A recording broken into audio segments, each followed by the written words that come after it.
Hello, everyone, and welcome to More Than Meets These Guys. This podcast is a journey through Transformers from the beginning of the animated series with two old friends coming at it from different perspectives. Together, we will go episode by episode with the occasional extra to look at how the show holds up or if it's a trap of nostalgia. We'll be looking at all things involved in the episode, whether there were real world factors that crept into the writing or if the cartoon was typical afternoon cartoon fodder. I'm Evan. I'm the lifelong fan. I'm familiar with pretty much all aspects of the franchise, while Ed here is familiar with Transformers, but is really never something he got into when he was younger. So thanks so much for joining us, everyone. And before we really get started, I want to go back and give a little shout out to someone who got a hold of this past weekend. Jess Hudsick emailed us something I've been asking everyone to do if they enjoy the show. But it was really cool to hear from someone who was so excited to hear things that they had noticed when her and her friend made a spreadsheet of points in the episodes that were just cringy or funny or whatever. And I'm looking through their the spreadsheet, and it was really cool because I noticed a lot of things that we've been picking up on, and some things that maybe we didn't really notice as much. But it was really cool to see all that. So I want to say thanks for reaching out. It was really cool of you and made my night. I mean, I immediately texted Ed. I'm like, dude, look at that. We got an email. They said that they binged the entire season in a weekend, and that was the most impressive thing there. That was super. It was super cool. Thanks for reaching show. out. So yeah, the entire yeah, that's pretty. That reminds me of the things back in the day when I actually had time to do those kinds of things. But anyway, I have a lot of things to say this week. So right. So first of all, I don't really buy a whole lot of memorabilia or things like this. I don't really have any. I don't own any Transformers things, but now I do. I got my first piece of Transformers merch since the mid '80s. Nice. I was hanging out with a good friend of mine last night watching wrestling, and he's a big fan of Magic the Gathering, and brought me a Soundwave Magic the Gathering card. I don't know if you can see that on camera. Yeah. The audio folks are, I'm sorry, but yeah, if you YouTube us, you can see that I got a really cool foil Soundwave card. Pretty cool. I don't really play Magic anymore, and I was never huge into it, but I think I may have a couple of decks laying around in my vast gaming stuff. I probably won't ever do anything with it, but it looks really cool on my desk with some other original art cards that I have hanging around. Actually, you showed that to me, and I was really happy to see that. I'm actually wanting to get those cards, especially, and like I really, the only time I ever played Magic was with you and Aaron. So I mean, that was it. Oh yeah. And I was not really good at it, so obviously I didn't keep up with it. But I'm really bad. I'm extremely bad at Magic in most games. I love games, but I'm very bad at games. Yeah, so, it's fine. Yeah. Also, I did finally do some research into Nissan vans, like I said I was going to do. All right, last week, yeah. So those things are the C20 or the C22 or the Cherry Vanette. It's not the Justy. The Justy was a Subaru. That's so anyway, the Cherry, right? Right, yeah, that's right. So the Cherry Vanette or the C20 was not actually sold in the United States until 1986. Oh, nice. So a couple of years after the animated series was out. But here's the thing with those, though. So overseas, those vans are total like workhorses. They're just bare bones utility vans, where they were back then, right? But in the U.S., they ended up having to put these bigger engines in them to keep up with like highway speeds and like air conditioning, which is basically like a must for the United States. Neither of which are really a factor in markets that they were designed for, like Southeast Asia and Japan and whatnot. So the problem with the body and the frame couldn't handle the engine that they put into it. So yeah. The engine was too big and it was really crowded. So these things would just end up like bursting into flames, and every one of them got recalled.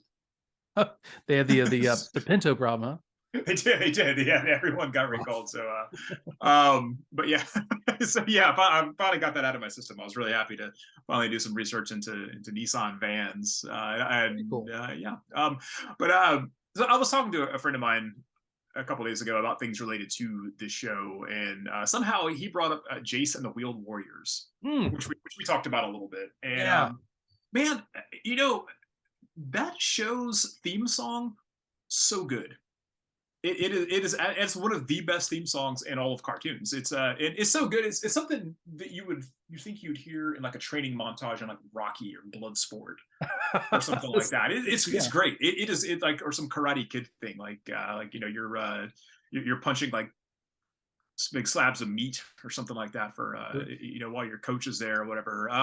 And I'll tell you, I don't think. Oh, go ahead. If your wheels get you there, it'll turn out right. That's a great song.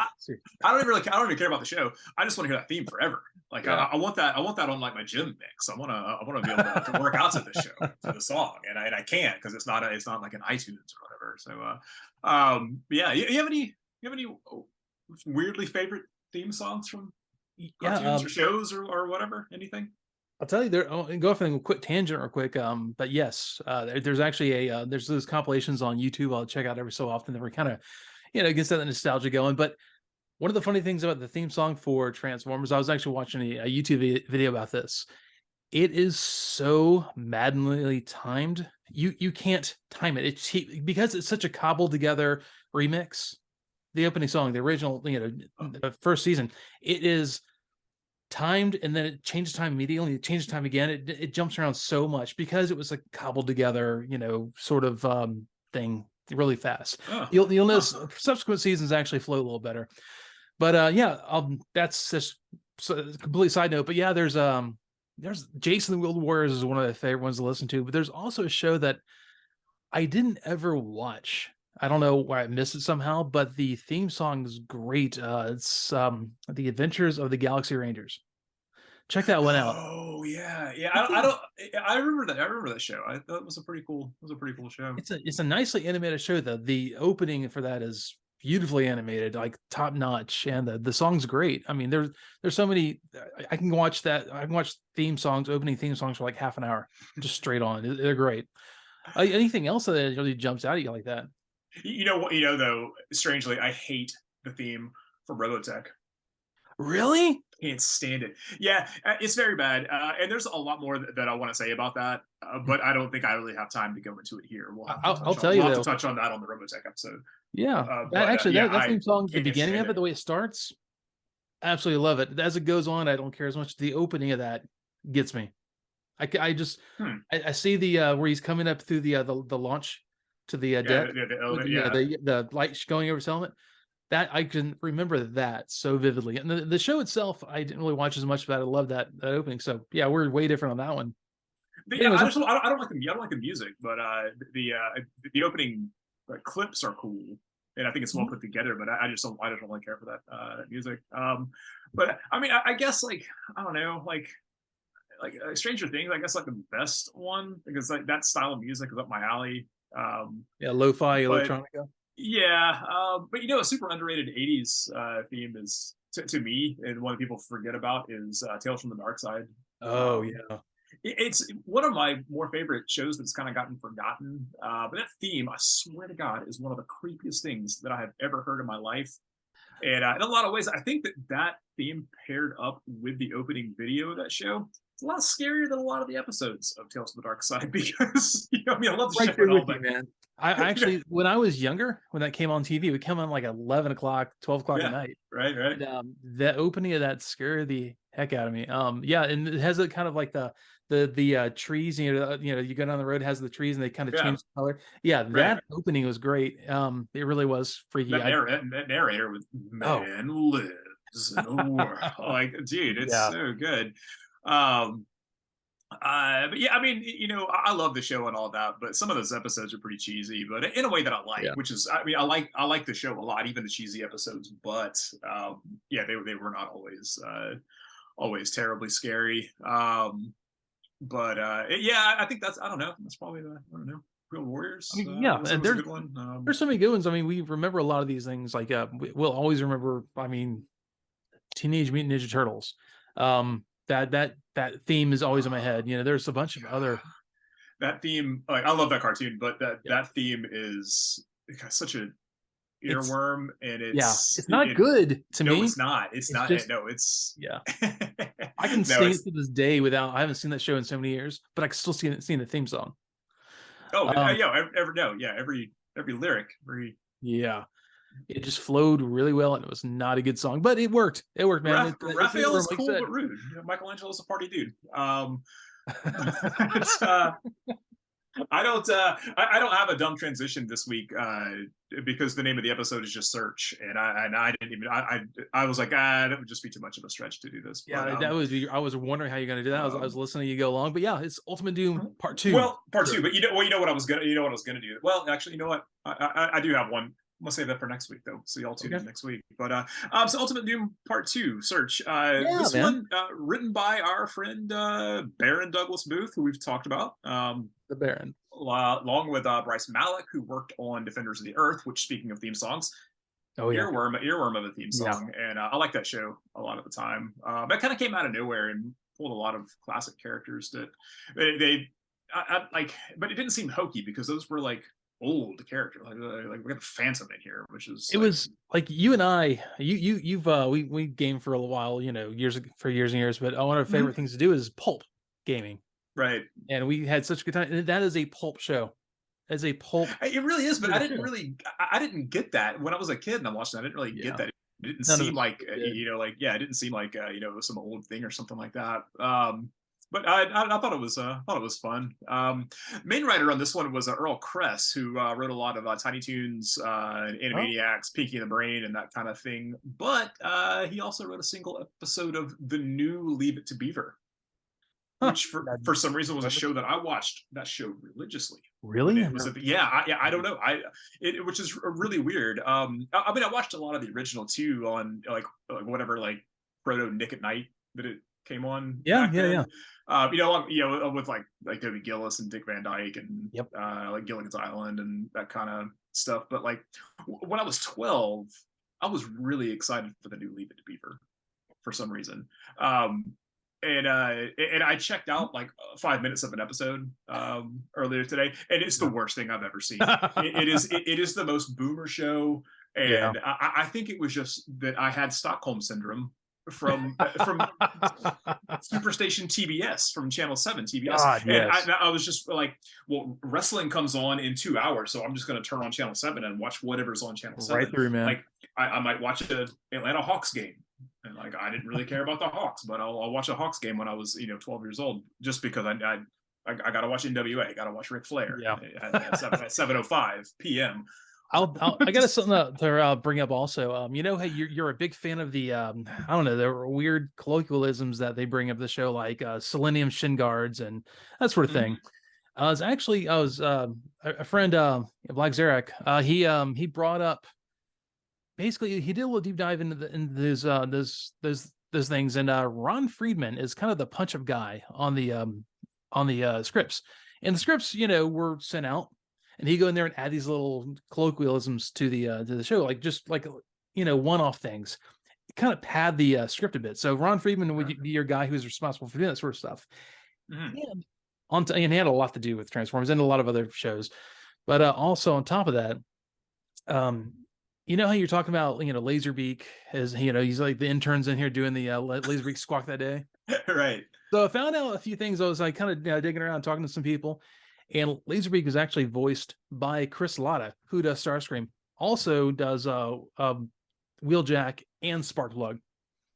If you listen to Wheeljack Sparkplug talk, it's kind of closer to his actual voice. That kind of, hey, I can't do it. I'm not going to try. The character voices of Wheeljack and Sparkplug, that's more close to what Chris Latta sounds like, but he can do that screech. So he does it screech, and they kind of add to it and enhance it when they for Laserbeak. So sometimes some screeches aren't as accentuated, probably sounds a little different. So kind of get to the bottom of that whole mystery. No, good stuff. Anyways, let's get on with the episode, man. We get a recap. We ended the last episode with the beginning of a Roland Emmerich movie. We get the cool narrator again, who I love, the evil scientist. Man, he needs to voice something else on another show or something. This guy needs to be like a main bad guy on something. He's fantastic. It sounds like a Bond villain.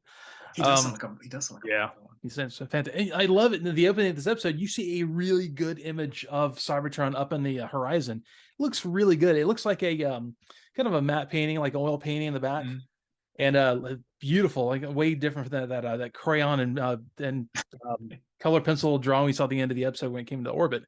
But you also see like clouds and stuff on it. It looks like it has an atmosphere somehow, probably because it's pulling off atmosphere off the Earth. Yeah. I will say that the animation in this episode was a lot better than like. You couldn't get much worse. That's not a terribly high bar from the last. I won't say it's the worst in the series, but you can't get much worse than the last one. Bad. You can't get, but not much. Yeah. So Sparkplug is talking to Spike, or they're standing there together, and he's the Decepticons will triumph. Join me, Spike. Join the conquerors. Wind's blowing, but he still doesn't want to be called Dad. Like, does he know who Spike is? He's brainwashed and all that, but does he know who Spike is? Yeah, but it reminds him of his humanity, of how good he could be if he remembered his son. That connection is what can bring him back. So that's a good point. Yeah. Complete side tangent. I just watched a movie called Synchronic, and he the guy in the movie. If he can grab some reality and kind of anchor him. So I think that's in a way that's kind of what this was all about. Saying you're my son or you're my dad. There's a point in the later on in the episode where he grabs his wrench and the same kind of thing. But anyways, Ironhide goes. He looks up. You see a few Autobots just sitting there. And he goes, "I never thought I'd be sad to see Cybertron." Oh, Ironhide. Yeah, Spike grabs one of the space pyramid pylons we talked about in the last episode, and he uses it to shoot another space pyramid pylon and blows it up. And despite this, Starscream gets real mad, and he's like, "Don't you know that we're invincible?" Like, well, apparently you're not, because your stuff just got blown up. Like, you're not really backing up your case for being invincible here. Oh yeah. I love it. They go fly. Thundercracker and him are flying, and they're flying into the wind, and there's like Thundercracker fire, and he's like, "But we're going into the wind." Thundercracker's like, "Dude, you can't shoot the fire into the wind." He's like, "I don't care, do it anyways." So he doesn't. So first of all, Thundercracker's a supersonic jet, but he has flamethrowers that point forward. When are these ever going to be useful? He can fire lassos on Cybertron. I don't know. I mean, I can see them being like his like arm weapons. Yeah. Whatever, but like, doesn't he have like some missiles or something, or energy weapons? Yeah. It looks cool. So when you're flying into your own flame, you're gonna be flying faster than the fire anyway. This is silly. Jazz throws another dad line out there. That'll teach you to play with fire, Blundercracker. Blundercracker.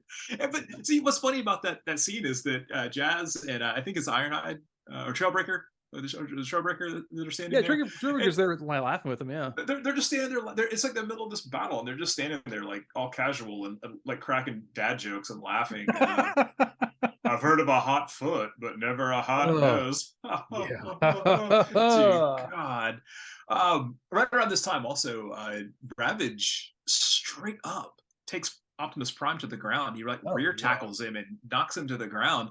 But then, just randomly, a tree branch falls and hits some power lines, and then it hits Ravage and it shocks him, and he runs away. It was the balancing of the universe, man. That's all that was. We've seen hurricanes and the things they can do. Like, that's just balance. So Soundwave starts emitting audio disruptor waves. Apparently didn't tell anyone about this. Like, I'm just going to do this to everyone, which, they didn't really think the whole hypnochip thing through, because it disrupts the hypnochips, and all the humans, they're all like, what am I? They're just running around like crazy. He's just giving them Havana syndrome, though. He is. That's a great point. He's just using his sonic warfare on these guys. But the Decepticons apparently can tune it out. Yeah. Like they're which makes sense. They developed a weapon that okay, so they would need to be immune to it. But the Autobots just cannot hang with these tasty waves of sound, though, and so they just transform and drive off. But hold on, but there's a part here though, because when Optimus Prime transforms, you see his trailer almost kind of materialize out of nowhere. It's got like energy coming off of it. So like there's the mystery of the trailer, is that it's just solid energy. I don't know. I guess so. Yeah. So I always wonder if I gotta tell you, it's been so long since I watched this the first season, all the way through. So I don't know the answer to this yet, but it'd be kind of like relearning it next week. But I almost wonder that Dr. Arkveld noticing that audio disruptor waves have counteracted hypnochips is another Chekhov's gun. Okay, hey, we're gonna say this little thing. We're gonna leave it there, and we're gonna go back to the rest of the episode because apparently that doesn't matter anymore. But you said it. It was a whole thing like, okay, this could be a way that they can undo everything. But we're going to move on to the next scene. But what was weird about that though was that okay, it disrupted the guys that were already brainwashed, but somehow, like CyberDoc adjusted the frequency of Soundwave from the computer, and it hypnotized Spike. Yeah, like he got hypnotized by the sound waves, and he goes totally like deadpan, and then Bumblebee is like, "Get in, let's go," and he's like, "Are you okay?" And Spike's like, he's like, "What did you say, Bumblebee? Am I okay? Yeah, fine." he looks like he's car sick. And Bumblebee, he just sits on the seat. He's like, oh. Like he just did not like that ride. Oh, he's so sleepy looking. It was just good. Yeah, fine. Bumblebee has a random blowout. Which, man, give me a car that does this, jacks itself up, takes his own lugs off, and shoots the tire out of the front trunk. Dude, I want a car like that. Why didn't he just transform and do it himself? If he could do all that stuff, why didn't he just transform, take the tire off? I don't know. I don't have a good answer for you. Let's just I don't know. So Starscream gets in Megatron's face and about the plan, and dude, Megatron slaps the taste out of Starscream's mouth. He is straight up choking this dude. He tells him he's going to reduce him to titanium fragments. And Starscream is just, dude, he's like tail between his legs, whatever. And I mean, it was brutal. He said something along the lines of that's the only warning you'll get out of me. I'm like, really? So all the other warnings? Yeah, this is 9 episodes of warnings, and but this was the last straw. And he's ruthless here. This is great.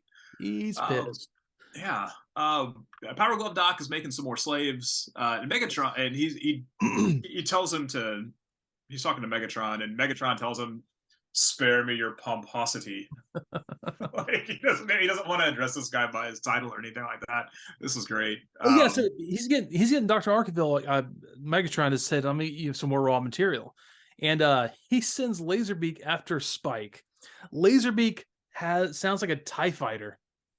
He did. It was the exact same sound. Sound effect. I know, it was great. He grabs Spike, but I love this. When he grabs Spike, he's flying off with him, and Blue Streak's just going bam, bam, bam, shooting. Spike's hanging. He's shooting. Of course he did. Because the Autobots do not care about Spike. The second that Spike's in danger, their knee-jerk reaction is to just shoot at him. Like, oh man, something's wrong with Spike again. Let's just shoot at him, dude. So drops him. Like Hound, is it Hound that caught him? Hound drives over and like jumps off the cliff, transforms so he can fall into his into the driver's seat.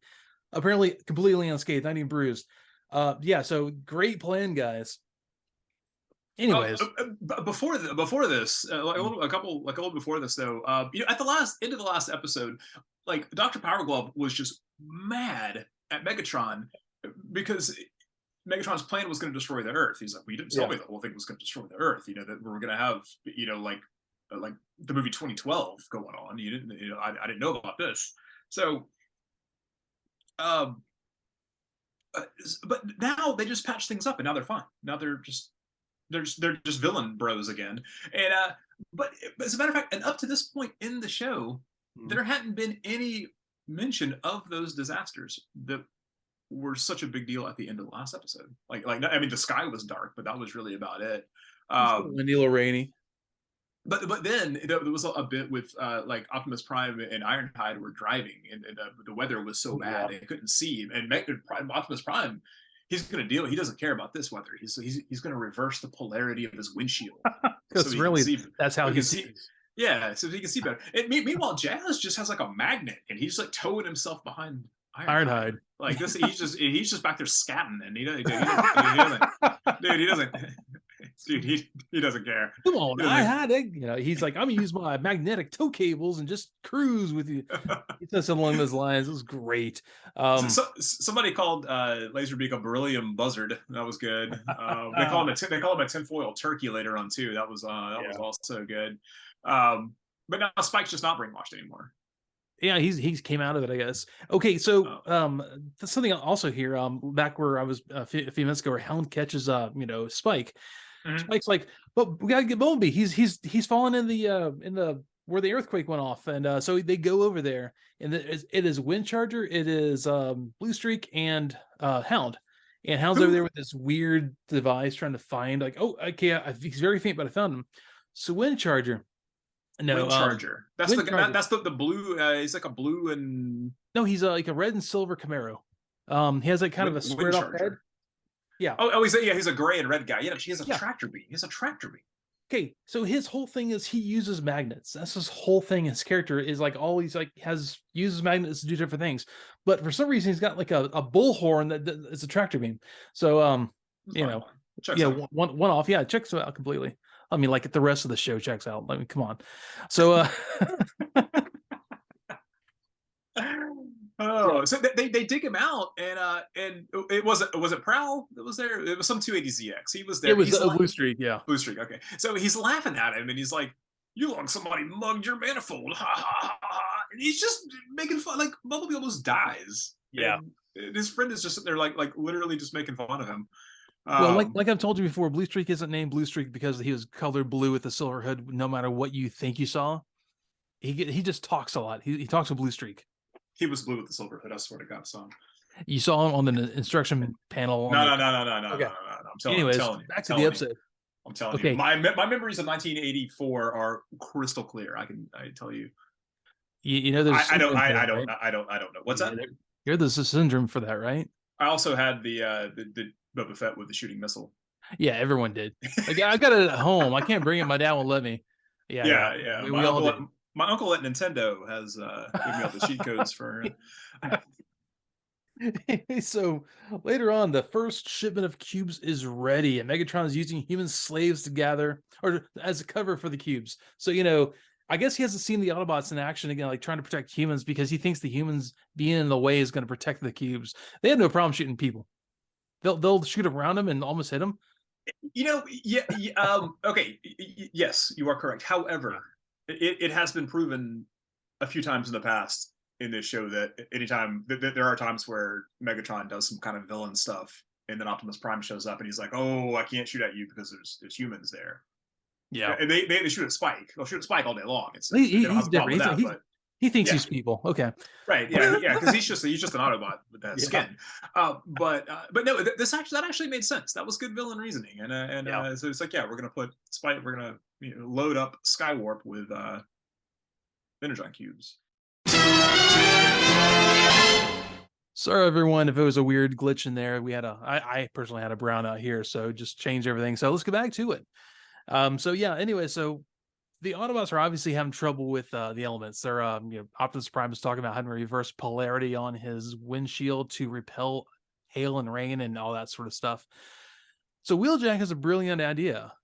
How about we get the guys who don't care about the elements, the Dinobots? This makes no sense. There's like earthquakes and like tsunamis, and they just want to bring out like more chaos, more Autobots. Yeah, and these guys they just made a bunch of anarchy last time they were on this, and dude, me Grimlock don't care about the planet. You're on the Earth. Oh yeah, he doesn't want to save the planet. He's dude. So, oh my God, he's like 20.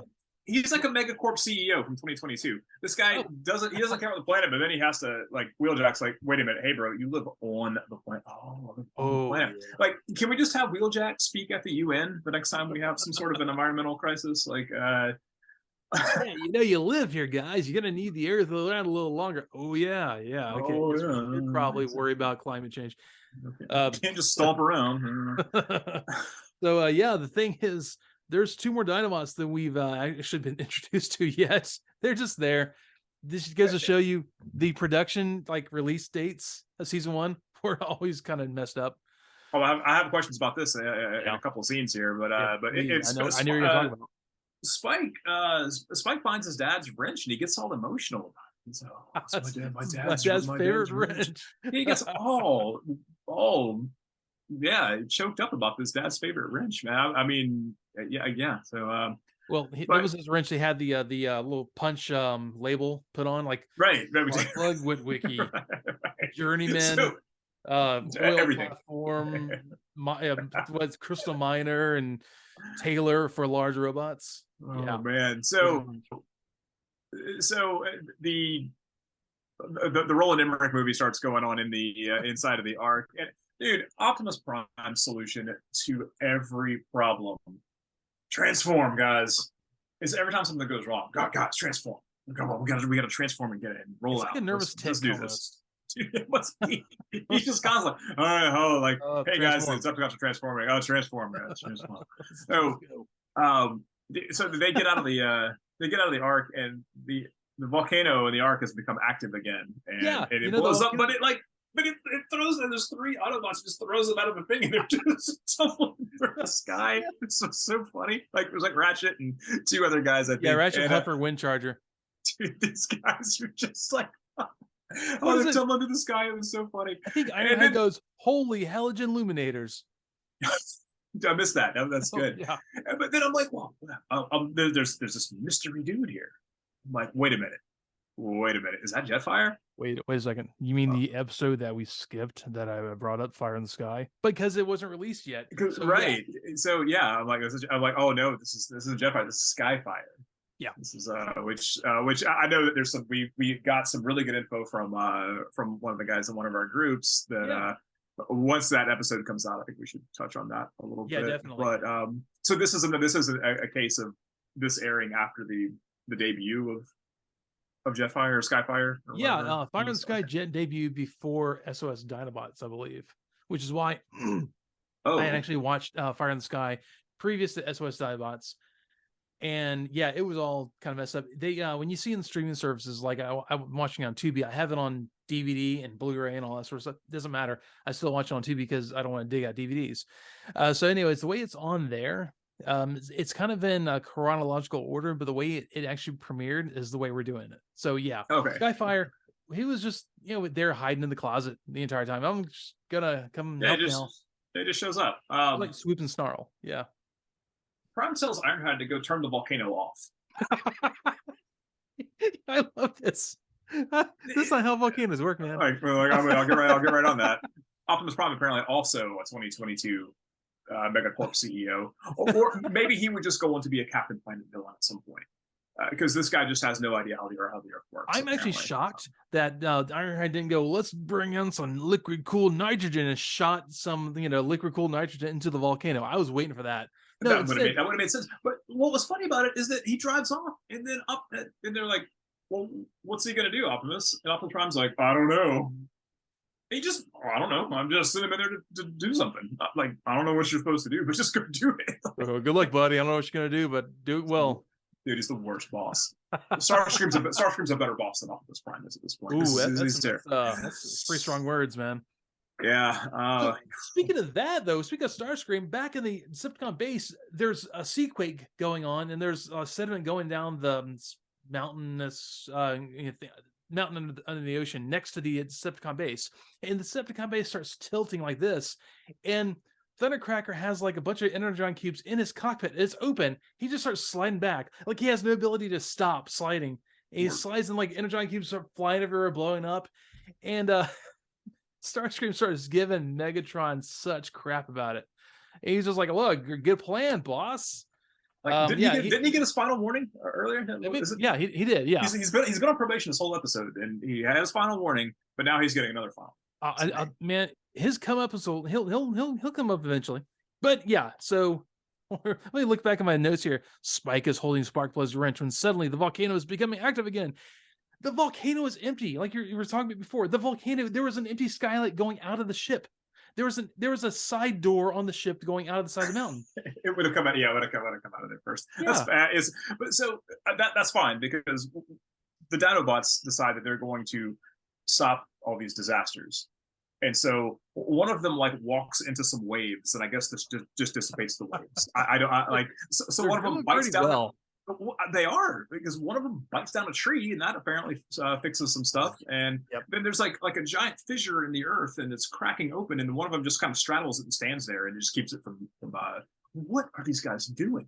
Like they're dumb. They are Forrest Gumping their way through this, and they're working it. It's working through. Like, I'm just going to dumb luck my way through this, and it works. This was comical. It was so funny that I was like this is supposed to do this. So it's all about self-preservation. They're like, yeah, we got to look after ourselves. So this is what's happening, guys. Can we have like I live in a hurricane-prone area. Can I have these guys the next time that a hurricane hits here, so I can just have a robot dinosaur walk into a hurricane and just ward it off? Although I will say that once back in the 90s, we got hit with a hurricane, and there was a local church that decided to go to the beach and pray it away.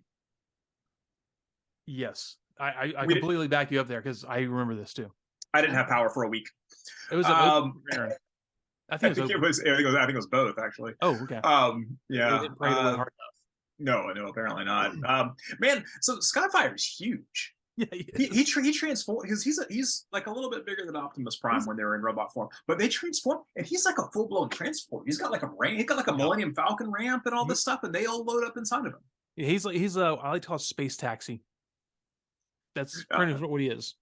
He is yeah, he flies everybody up to the Autobots that are left anyway. There's only like a handful. I don't know what. I guess everybody else is still on Earth, helping out and stopping earthquakes. Before this happens, though, Optimus Prime is like talking. I can't remember who he's talking to. He's like, "Okay, don't tell Spike about what's happening, what's going on in Cybertron." And Spike's down there, like he's like, Optimus Prime is trying to spell out, OUT, so the dog doesn't freak out. He's like, Optimus, I'm right here. What's happening? Oh, so your dad's on Cybertron. But he called him the boy. The boy. Like, oh, don't let the boy know that his dad got. Don't let the boy know. What do we know? It's just his dad. He's been pining over the last 2 episodes. He's holding his wrench. He's holding his wrench. Yeah. Yeah. So they go to Cybertron. They go to Cybertron. So at some point, Bumblebee, Spike, and some other guy, is this Gears? Brawn. Okay. They're climbing through ventilator shafts on Cybertron. Yep. Why does Cybertron have HVAC? Like, nobody breathes on that planet. Like, what's the point of? Why do they need ventilation? What are they ventilating? Because it's an 80s show, man. That is an 80s trope, if I ever heard one. Crawl through the ventilator shafts. Oh no, it absolutely is. That's the plot of Die Hard. And yeah, it's true. Actually, one of your favorite movies. Best Christmas movie. It's the best American action movie of all time. I do love it. So the best part is they happen to fall into the Decepticon headquarters, and there is a step-by-step tutorial on the hypnochips on the big villain CRT. Oh, it's a huge thing. It's conveniently labeled on there. It's very nice. Did you notice also that a lot of the furniture and the stuff in here was human scaled? Yeah, like the doors were human-sized doors. Now, there's actually you can kind of explain that away, because remember Megatron said that, hey, I've actually duplicated your computer on Cybertron, so you can go there and do it. Oh, he did say that. So you can explain it away. It's obviously it's stupid oversight, but you could explain it away. Anyways, that makes sense. Sparkplug shows up, and apparently Spike had taken the wrench with him, and he left it on this crate. But then he like Sparkplug finds it, and he's like, "My favorite wrench." He's got my label still on it. Sparkplug Wiki. He gets all wistful about this wrench, but then the brainwashing takes back over, and he goes, "Dad, don't call me that. Don't call me that." And then sound alarm. And then he loses the ability once again to use articles in a sentence, and he hits the alarm, and that's the end of the episode. Yeah. We get like a bit of a cliffhanger. So we assume there's some Decepticons coming. We assume that, or we get in the next episode of Transformers. So yeah. That was it. I gotta say, first impression, like I said, the episode is animated so much better than the last one. It was leaps and bounds better than the last one. I didn't see like really any farmed out stuff or no like randomly terribly animated things. I mean, the normal issues of like scale stuff, but I've just come to make peace with the scale being bad. You'll be much happier that you did. Well, I'm not going to sit here and talk about it every episode because it's pointless. I mean, I could sit here and say like, well, I mean, Bumblebee's tires are smaller than Spike's feet. Well, actually, whatever, man. It's why we're like, there's a micro cassette which is smaller than the palm of my hand, but when he transformed, he's bigger than a man. Like, whatever, man. It's like I'm done with that. But all in all, this one was pretty fun, man. This this had like a crazy breakneck pace. Like this just went nonstop. Like a Roland Emmerich movie.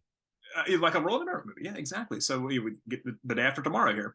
But I mean, to the point where things were like forgotten and glossed over, or just briefly touched on, or people's names that didn't even get mentioned.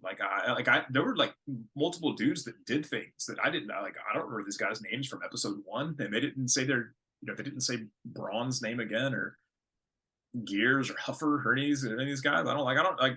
It was just like rapid fire with this stuff, but we got some more mentions of astroseconds in this, which is always a plus for me, and always bumps it up a couple points. But all in all, man, my kid brain on this one, man, dude, it was just nonstop, and I am like, I've got to know what happens next. So kid brain's going to have to go 4 reverse polarity titanium fragments out of 5. Super fun episode.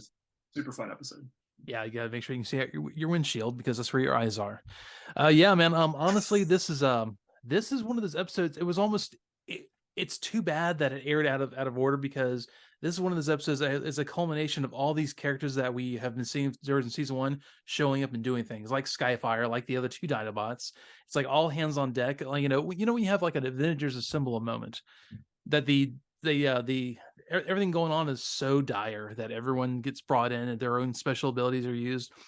Space Taxi, Skyfire, and the Dinobots apparently are going to their way through fixing everything. So yeah, I mean, it was a fantastic episode. Actually, I love this. That's one of the things I like about going back and watching these again, because I haven't watched these 3 episodes. Actually, we'll get into something else. There's a 4th episode that goes with this in so long that kind of forgotten how good they are. And it does flow really well. The pacing's great. There's plenty of things to laugh at, but it was a good, fun, action-packed episode. So I will definitely be with you on this one. I will give 4 left behind because of memories wrenches on the table out of 5. And yeah, I'm right there with you, man. Great fun. And I really can't wait to see the next episode on this one. 4 sentimental wrenches out of titanium fragmented wrenches out of out of 5. Yeah, this was a really fun episode, and I've got to get one of those label makers. Once you punch the letters in, can you still get those? I'm sure you can find one of those. They're probably like $200 on some like flea market place. But yeah. Anyway, so fun episode, and I want to really bring it up again where I appreciate people reaching out to us, like Jess, big fan of reaching out and like sharing your memories with us. Really cool stuff. Ed and I grew up in like what I would like to think is like the best time for toys and cartoons. So going back to this, it's not just about Transformers in a way. It's more like about that time growing up, and that's kind of the special thing about it. So it's been a lot of fun, and hearing other people and the kind of sharing in that, it's been really cool. Danny on Twitter, man, really cool to see you on there all the time. And I don't know what happened. I'm not complaining. I'm not complaining at all. I woke up one morning and someone had shared us somewhere. We're like 74 new fresh downloads. And I was like, oh my God. I texted Ed. I'm like, dude, what happened? So I was really excited to break 500 downloads on episode 8. I thought I was going to have to go into episode 9 to do it, but we had a bump halfway in the week. So I will say this: if you are enjoying this, share it with your friends who might enjoy it also. I don't know how else to say it. This has actually been a lot of fun, and I think people are actually picking up the fact that you and I are genuinely enjoying ourselves, and like spreading this with other people. And it's been just a lot of fun doing it. So I'll say, if you like it, share it with a friend. they can share it with their friend, and it's like a pyramid scheme, but with like cool stuff and no money involved. So yeah. Yeah. I'll say also, if you guys want to get a hold of us, more than meets these guys at gmail.com, Edhatestransformers at gmail.com, MTMTG pod on Twitter. And I'll put the link to the Discord in the show notes, and link to all the socials, honestly. So I want to make sure, if you want to talk to us, you want to hang, I kind of want to see if I can figure out, because I'm kind of an inept at this sort of stuff, and I'm learning as I go, how to do maybe a live stream for the movie. We can get some people on here to watch it with us. Maybe we can do that if it works out. We'll see. It's kind of a pie in the sky idea. So I just kind of want to keep this going and try to expand and do new things with this. I think it'd be really cool. So I'm sorry, Ed kind of took over the end here, but back to you here. Oh no, that's oh, I'll have to do a quote. Dude, did you forget? I forgot the quote. No, I'm just kidding. You know, because fate rarely calls upon us at a moment of our choosing. Optimus Prime. OP, that is yes. My man OP. Yep. All right, everyone, thanks so much for being here again, and please reach out to us. I personally love it. I think it's great, and I just want to keep like slowly building this community, and the more we know people are out there listening, the more fun it is for me, and I know it is for Ed too. And Ed, you've been telling me how you actually, it's nice that the fandom has actually been really open and welcome and really cool. Yeah, you know, that's I don't want to be the guy that just talks negative about a lot of stuff, but a lot of times I don't really like a lot of fandoms, to be honest. There's a lot of them are I find I don't almost say toxic, because I get really tired of that word, but a lot of them just tend to be really standoffish to people or whatever. But every interaction I've had with Transformers fans so far has been awesome. Everybody's super cool. You have to be honest, when we started doing this, I expected a whole lot of, you guys don't know what you're talking about, or like who's this guy? This guy doesn't even know anything about Transformers. He's doing a Transformers podcast. But I mean, everybody's been super cool. Every amount of feedback that we've gotten has been really good, and I really appreciate that. And yeah, every bit of every comment, every email we get is awesome. So yeah, cool. So yeah, you guys are rad. Yeah, I'm gonna bump you guys up pretty close to top 5 fandoms. Oh God! And yeah, cool. Man, yeah, it's a good community. I mean, like I've said before, horror fans are just the sweetest people on the face of the earth, and I love them. But you know, I'll tell you, you know, a close second sleeper fandom that I love, that are the most charming bunch of nerds on the face of the earth, are old school Star Trek fans. Yeah, totally. There's a local group that these guys have like monthly dinners and stuff here. Really?